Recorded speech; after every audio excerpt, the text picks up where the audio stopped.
We didn't want to be on the mountain. We wanted to have our own sanctuary someplace else so that it wasn't specific to a certain season or a certain place. So this was the best of both worlds. We have the seclusion and the isolation and the proximity to Steamboat as well. So we can be here and never leave with a 300-degree view, or we can get to town and get a cup of coffee and have it still hot when we get home.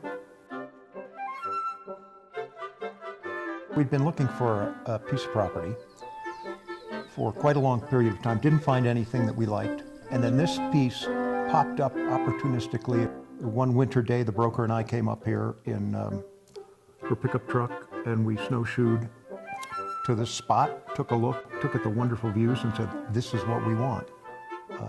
It's our own little private world up here. Plus, we back up on Forest Service land that we snowshoe, cross-country ski, harvest a Christmas tree every year. Yeah, well, just 2 minutes up the road is the Dry Lake Campground and parking lot, which is the stepping off point for some of the best backcountry skiing in the West. The Powder Cats take off from that point. It's also one of the premier snowmobiling areas because the terrain going up past the Dry Lake Campground, up Buffalo Pass Road towards the top of Buffalo Mountain is spectacular for all kinds of winter activities. You just have the best of both worlds. And it was a secret that we didn't know and are lucky to have benefited from.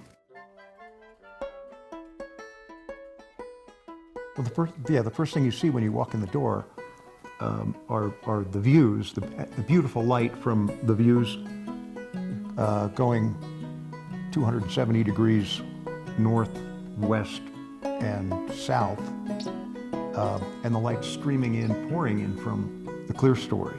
It's really like liquid gold. The shadows are incredible to just dance around the living room and the hall. It's almost ethereal the way the light comes in. And it's a real gift, and it's something that I hadn't really thought about.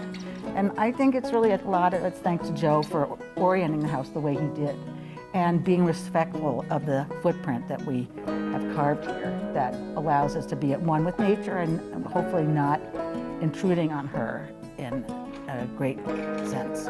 We went to Idaho to pick out all of these reclaimed timbers, and they came from a fish factory and a number, I think, a bordello. The wood that goes downstairs is from the Wise Cups in Oak Creek, the Waney Edge. It was from a barn that Gary and I went and looked at, and we got the wood from them. And the Rexall sign is something that I found with Keith Schroeder at a yard sale, which is from the old Rexall drugstore that was from here. It was very important to both of us to use materials that were all both comfortable but would be long-lasting.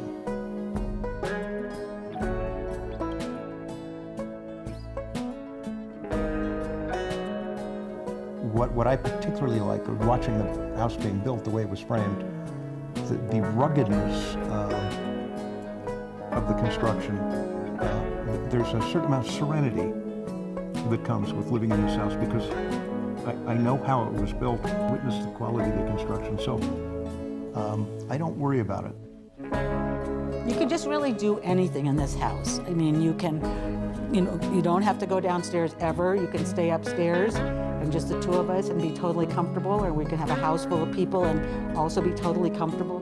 We have a great bathtub in our master bedroom, which is a bowl-shaped bathtub, and I sold my pickup truck to get the bathtub. It's very early 1900s, and it's a real treasure, and it's my most favorite thing, I think, in the house. The wood in the library is meant to replicate a New England library, I think, so it's a kind of a yin and a yang in the house with the smooth and the rough.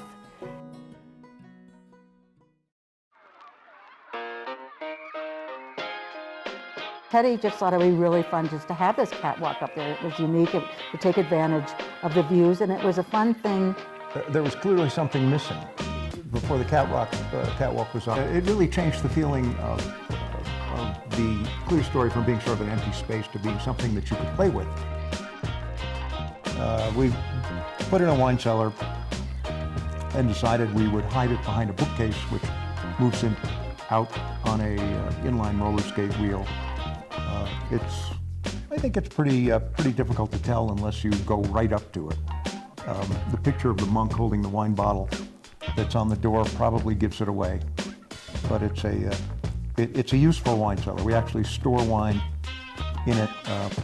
So we built the man cave because we knew we needed more garage space for Ned's cars. Well, it was built specifically as a workshop and a storage place for a couple of old cars that fill enough room in there for 4 or 5 cars, but slowly but surely someone else moved in and took the workshop space and turned it into a flower arranging woman's cave and squeezed me out of half the space. The skiing is just a tiny bit of what Steamboat is about. And where we are, we're 15 minutes to the mountain, we're 10 minutes up Buff Pass, and we're in the best situation, we can enjoy everything. One of the special things about this house, and there are many, is the outdoor space where we love to entertain.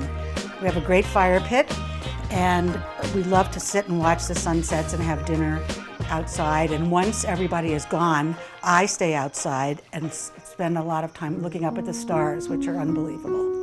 I think that anybody who will understand this house and love this house will be very lucky to be in a spot like this, which is both private and access to town within 10 minutes. And it's basically the best of all worlds. And as Brett Rowan says, it's our own little piece of heaven.